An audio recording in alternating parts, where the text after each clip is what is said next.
Hello friends, ತಮಗೆಲ್ಲರೂ ಕೂಡ ಜ್ಞಾನಕಾಶಿ ಅಕಾಡೆಮಿಗೆ ಸ್ವಾಗತ. ಈ ಒಂದು ಕ್ಲಾಸ್ನಲ್ಲಿ ನಾವು TT 2024 ಗಣಿತ ವಿಷಯಕ್ಕೆ ಸಂಬಂಧಿಸಿದ ಪೇಪರ್ 1 ಅನ್ನು ನಾವು ಡಿಸ್ಕಸ್ ಮಾಡ್ತಾ ಇದ್ವಿ. ಇವಾಗ ಮುಂದುವರೆದು 16ನೇ ಪ್ರಶ್ನೆಯನ್ನು ಡಿಸ್ಕಸ್ ಮಾಡೋಣ. ಅದಕ್ಕೂ ಮುಂಚೆ ಈ ಚಾನಲ್ಗೆ ನೀವೇನಾದರೂ ಹೊಸಬರಾಗಿದ್ದರೆ ದಯವಿಟ್ಟು ನಮ್ಮ ಚಾನಲ್ಗೆ ಸಬ್ಸ್ಕ್ರೈಬ್ ಮಾಡ್ಕೊಳ್ಳಿ.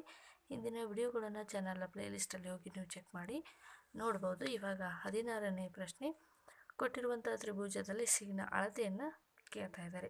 ಸೊ ಇವಾಗ ಸಿನ ಅಳತೆ ಏನು ಅಂತ ಕೇಳ್ತಾ ಇದ್ದಾರೆ. ಇಲ್ಲಿ ಆ್ಯಂಗಲ್ ಸಿ ಇದೆ. ಸೊ ಇದರ ಒಂದು ಅಳತೆಯನ್ನು ನಾವು ಯಾವ ರೀತಿಯಾಗಿ ಕಂಡು ಹಿಡಿಬಹುದಪ್ಪ ಅಂತಂದರೆ, ಈಗ ವೈ ಪಿ ಎನ್ನುವಂಥದ್ದು ಒಂದು ಸರಳ ರೇಖೆ ಇದೆ.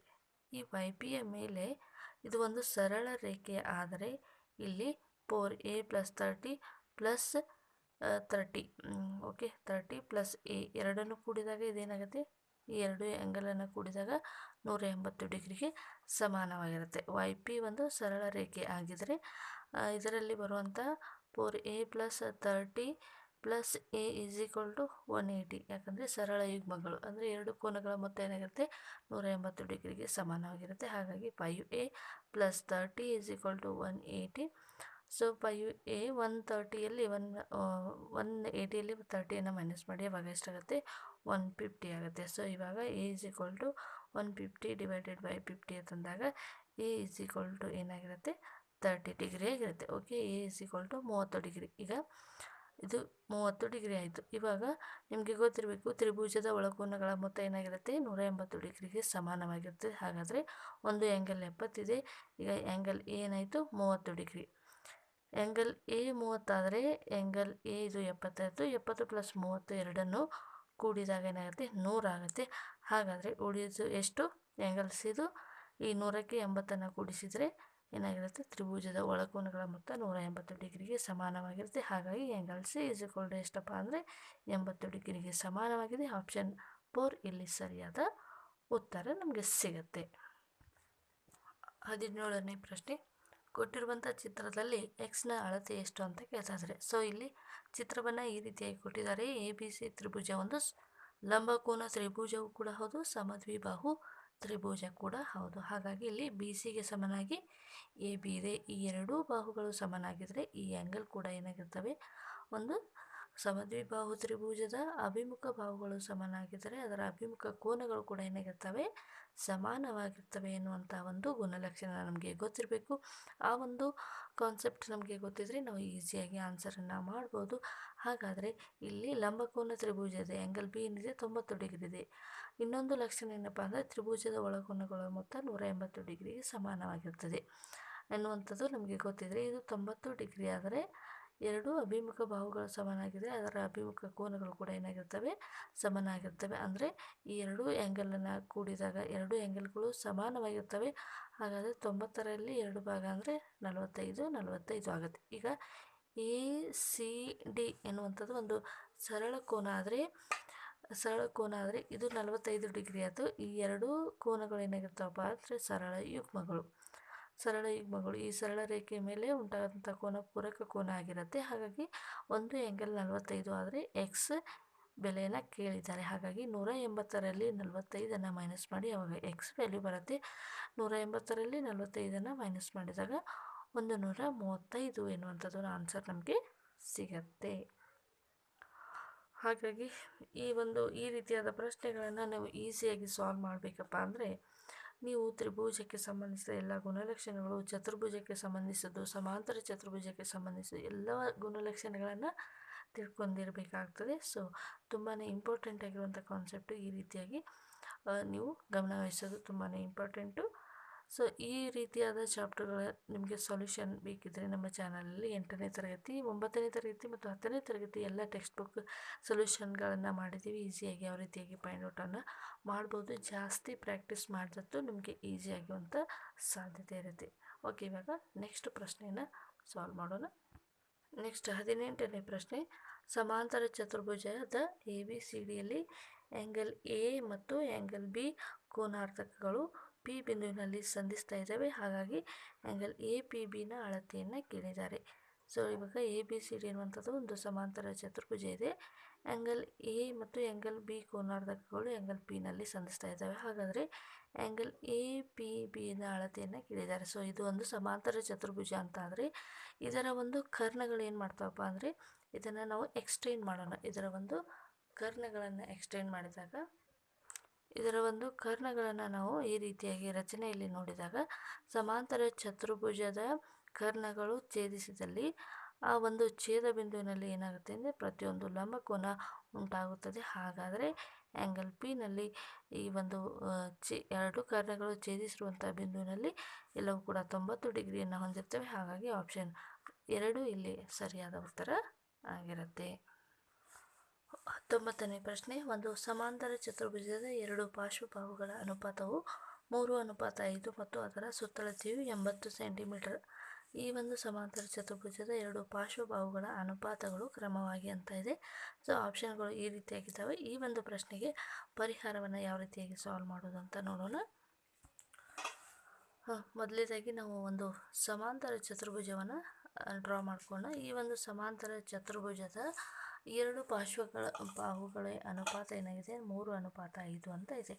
ಹಾಗಾದರೆ ಇದರ ಒಂದು ಅಗಲವನ್ನು ನಾವು 3x ಅಂತ ತೆಗೆದುಕೊಳ್ಳೋಣ. ಅದರ ಒಂದು ಉದ್ದವನ್ನು ನಾವು ಏನಂತ ಅನ್ಕೊಳ್ಳೋಣ 5x ಅಂತ ಅನ್ಕೊಳ್ಳೋಣ. ಇದರ ಅಭಿಮುಖ ಬಾಹುಗಳು ಏನಾಗಿರ್ತವೆ, ಸಮಾಂತರ ಚತುರ್ಭುಜದ ಅಭಿಮುಖ ಬಾಹುಗಳು ಒಂದಕ್ಕೊಂದು ಸಮಾನವಾಗಿರ್ತವೆ. ಹಾಗಾದರೆ ಒಂದು ಸಮಾಂತರ ಚತುರ್ಭುಜದ ಸುತ್ತಳತೆಯನ್ನು ಕಂಡುಹಿಡಿಯಲು ನಾವು ಯಾವ ಸೂತ್ರವನ್ನು ಬಳಸ್ತೀವಪ್ಪ ಅಂದರೆ ಪ್ರತಿಯೊಂದು ಬಾಹುಗಳ ಮೊತ್ತವನ್ನು ನಾವು ಸುತ್ತಳತೆ ಅಂತ ಹೇಳಿ ತಗೋತೀವಿ. ಈಗ 3 + 5 ಎಷ್ಟಾಗುತ್ತೆ 8 ಆಗುತ್ತೆ. 8 + ಅಗೇನ್ 8 ಅಂದರೆ 16x ಆಯಿತು. 16x ಸುತ್ತಳತೆಯನ್ನು ಕೊಟ್ಟಿದ್ದಾರೆ 80 ಸೆಂಟಿಮೀಟರ್. x = 80 / 16 ತಂದಾಗ 16 5 80 ಆಗುತ್ತೆ. ಹಾಗಾಗಿ x = 5 ಅಂತ ಆಯಿತು. ಸೊ ಇವಾಗ ಇದರ ಒಂದು ಸಮಾಂತರ ಚತುರ್ಭುಜದ ಎರಡು ಬಾಹುಗಳ ಅನುಪಾತಗಳು ಕ್ರಮವಾಗಿ ಅಂತ ಕೇಳ್ತಾ ಇದ್ದಾರೆ.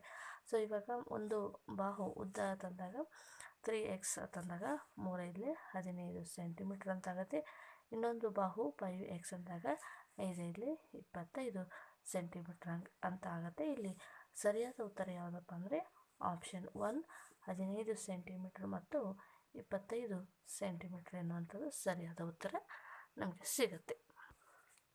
ನೆಕ್ಸ್ಟ್ 20ನೇ ಪ್ರಶ್ನೆ ಅಥವಾ 110ನೇ ಪ್ರಶ್ನೆ, ಇವುಗಳಲ್ಲಿ ತಪ್ಪಾದ ಹೇಳಿಕೆ ಯಾವುದು ಅಂತ ಕೇಳ್ತಾ ಇದ್ದಾರೆ. ಎರಡು ವಿಭಿನ್ನ ರೇಖೆಗಳು ಒಂದಕ್ಕಿಂತ ಹೆಚ್ಚು ಸಾಮಾನ್ಯ ಬಿಂದುಗಳನ್ನು ಹೊಂದಿರುವುದಿಲ್ಲ ಎನ್ನುವಂಥದ್ದು ಇದು ಸರಿ ಉತ್ತರ ಇದೆ.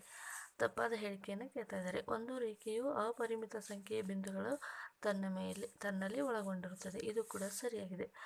ಒಂದು ರೇಖೆ ಏನಾಗಿದೆ ಅಪರಿಮಿತ ಸಂಖ್ಯೆಯ ಬಿಂದುಗಳನ್ನು ಹೊಂದಿರುತ್ತೆ. ಆಪ್ಷನ್ 3 ಒಂದು ರೇಖಾಖಂಡವು ಪರಿಮಾಣವನ್ನು ಹೊಂದಿರುವುದಿಲ್ಲ ಅಂತ ಇದೆ.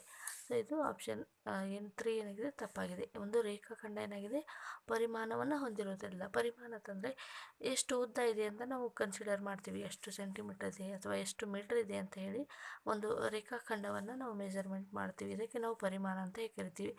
ಒಂದು ರೇಖಾಖಂಡಕ್ಕೆ ಯಾವುದೇ ರೀತಿಯಾದ ಮೆಜರ್ಮೆಂಟ್ ಇಲ್ಲ ಎನ್ನುವಂಥದ್ದು ಪ್ರಶ್ನೆ ಈ ಒಂದು ತಪ್ಪಾದ ಹೇಳಿಕೆ ಇದೆ. ಹಾಗಾಗಿ ಇಲ್ಲಿ ಆಪ್ಷನ್ 3 ಇಲ್ಲಿ ಸರಿಯಾದ ಉತ್ತರ ಆಗಿರುತ್ತೆ. ಅದೇ ರೀತಿಯಾಗಿ 4ನೇ ಆಯ್ಕೆಯನ್ನು ಕೂಡ ನೋಡ್ಕೊಳ್ಳಿ. ಎಲ್ಲ ಲಂಬಕೋನಗಳ ಅಳತೆಗಳು ಒಂದಕ್ಕೊಂದು ಸಮಾನವಾಗಿರ್ತವೆ. ಎಲ್ಲ ಲಂಬಕೋನಗಳ ಅಳತೆ ಏನಾಗಿರ್ತಪ್ಪ ಒಂದಕ್ಕೊಂದು ಸಮಾನವಾಗಿರ್ತವೆ. ಇದು ಕೂಡ ಸರಿಯಾದ ಹೇಳಿಕೆ. ಓಕೆ, ನೆಕ್ಸ್ಟ್ ಪ್ರಶ್ನೆಯನ್ನು ನೋಡೋಣ. ನೆಕ್ಸ್ಟ್ 21ನೇ ಪ್ರಶ್ನೆ, ಕೊಟ್ಟಿರುವಂತಹ ಚಿತ್ರದಲ್ಲಿ ಆ್ಯಂಗಲ್ AOP 25 ಡಿಗ್ರಿ ಮತ್ತು ಆ್ಯಂಗಲ್ BOBP 35 ಡಿಗ್ರಿ ಆದರೆ ಆ್ಯಂಗಲ್ AOನ ಅಳತೆ ಎಷ್ಟಿದೆ? O ಎನ್ನುವಂಥದ್ದು ವೃತ್ತಕೇಂದ್ರ ಆಗಿದೆ. ಇವಾಗ ಆ್ಯಂಗಲ್ OAPಯನ್ನು ಕೊಟ್ಟಿದ್ದಾರೆ. ಅದೇ ರೀತಿಯಾಗಿ OBP ಆ್ಯಂಗಲನ್ನು ಕೊಟ್ಟಿದ್ದಾರೆ. ಇದು 25, ಇದು 35. ಹಾಗಾದರೆ ಆ್ಯಂಗಲ್ AOBನ ಅಳತೆ ಎಷ್ಟು ಎನ್ನುವಂಥದ್ದು ಪ್ರಶ್ನೆ ಇದೆ. ಆಪ್ಷನ್ಗಳು ಈ ರೀತಿಯಾಗಿದೆ. 120, ಆಪ್ಷನ್ 2 75, ಆಪ್ಷನ್ 3 60 ಇದೆ, ಆಪ್ಷನ್ 4 130 ಅಂತ ಇದೆ. ಸೊ ಈ ರೀತಿಯಾದ ಪ್ರಶ್ನೆಗಳನ್ನು ಯಾವ ರೀತಿಯಾಗಿ ನಾವು ಸಾಲ್ವ್ ಮಾಡೋದು ಅಂತ ನಾವು ನೋಡೋದಾದರೆ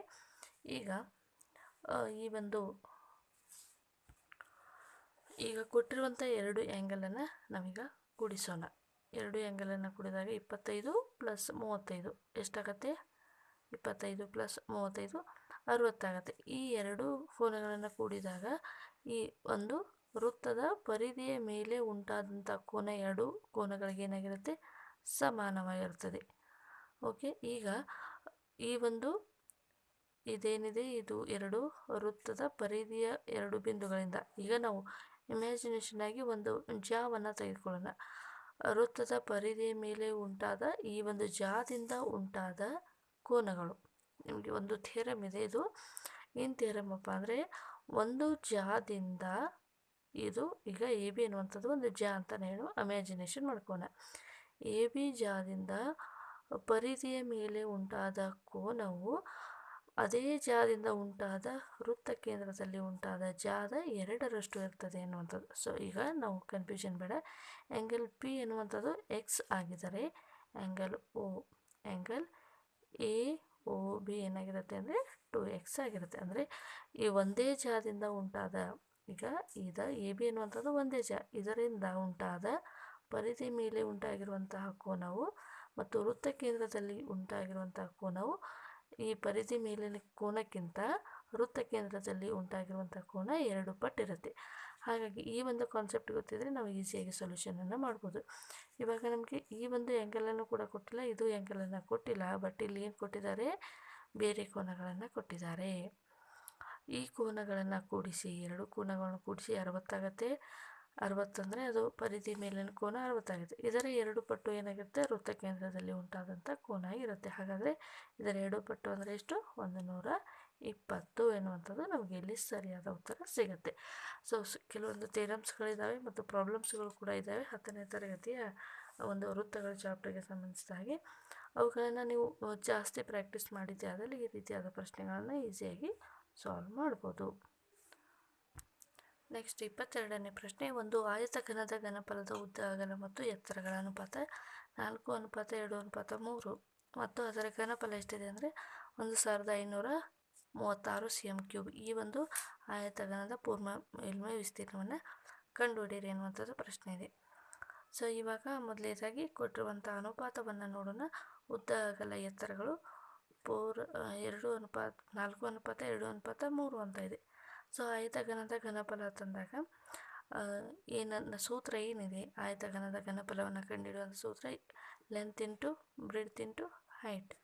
ಓಕೆ, ನಮಗೆ ಇದರ ಒಂದು ಘನಫಲದ ಅಳತೆಯನ್ನು ಕೊಟ್ಟಿದ್ದಾರೆ, ಎಷ್ಟಿದೆ ಅಂತ 1536 ಅಂತ ಕೊಟ್ಟಿದ್ದಾರೆ. ಸೊ ಇದನ್ನು ಈ ಒಂದು ಬಾಹುಗಳನ್ನು ನಾವು 4x into 2x into 3x = 1236 ಅಂತ. ಇವಾಗ ಇದನ್ನು ಗುಣಿಸೋಣ. 4 2 8 8 3 20. ಸೊ ಇವಾಗ ಏನಾಗುತ್ತೆ, 4 2 8 8 3 24 x³ ಆಗುತ್ತೆ. 1536 x³ ಇದೆ.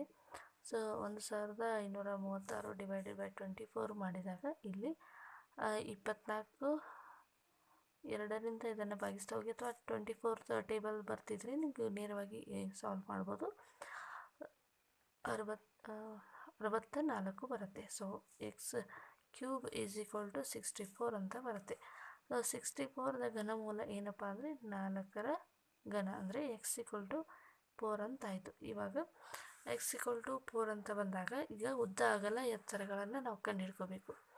ಸೊ ಇವಾಗ 4x ಅಂತಂದಾಗ 4 4 16 ಸೆಂಟಿಮೀಟ್ರ್ ಆಗುತ್ತೆ. 2 4 8 ಸೆಂಟಿಮೀಟರ್, 3 4 12 ಸೆಂಟಿಮೀಟ್ರ್. ಇವು ಏನಾಗುತ್ತಪ್ಪ ಅಂದರೆ ಉದ್ದ, ಅಗಲ, ಎತ್ತರಗಳು 16 8 12 ಅಂತ. ಈಗ ಆಯತದ ಪೂರ್ಣ ಮೇಲ್ಮೈ ವಿಸ್ತೀರ್ಣವನ್ನು ನಾವು ಕಂಡುಹಿಡಿಯೋಣ. ಆಯತದ ಪೂರ್ಣ ಮೇಲ್ಮೈ ವಿಸ್ತೀರ್ಣವನ್ನು ಕಂಡುಹಿಡಿಯುವಂಥ ಸೂತ್ರ ಗೊತ್ತಿದ್ದರೆ ನೀವು ನೇರವಾಗಿ ಸಾಲ್ವ್ ಮಾಡ್ಬೋದು. Okay, 2 into bracket L into breadth plus breadth into height plus height into length ಅನ್ನುವಂಥ ಸೂತ್ರ ಗೊತ್ತಿದೆ. ಈಗ ನೇರವಾಗಿ ನಮಗೆ ಗೊತ್ತಿರುವಂಥ ವ್ಯಾಲ್ಯೂಸ್ಗಳನ್ನು ಅಪ್ಲೈ ಮಾಡ್ತಾ ಹೋಗೋಣ.